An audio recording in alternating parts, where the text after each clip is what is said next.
Comment gérer la chaleur cet été et continuer de s'entraîner et de progresser quand même? Je t'explique tout de suite. Alors la première chose, elle peut paraître bête, mais c'est l'acceptation. Il va falloir que tu acceptes qu'avec la chaleur, ton allure va forcément ralentir.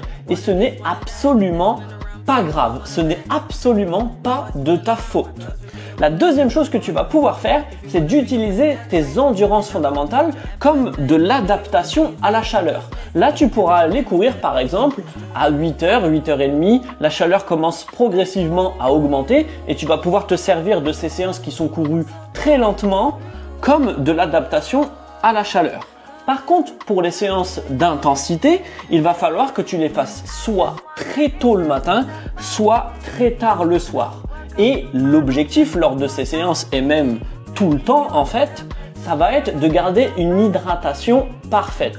Et l'hydratation, ça ne passe pas seulement par boire de l'eau. Il faudra que tu remplaces les minéraux que tu perds pendant que tu transpires.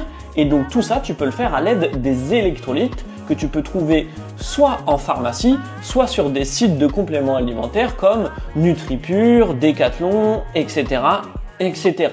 En tout cas, si tu dois retenir une chose, et like cette vidéo si tu veux la partager au plus de monde possible, c'est que cet été, si tu ralentis, ce n'est pas de ta faute.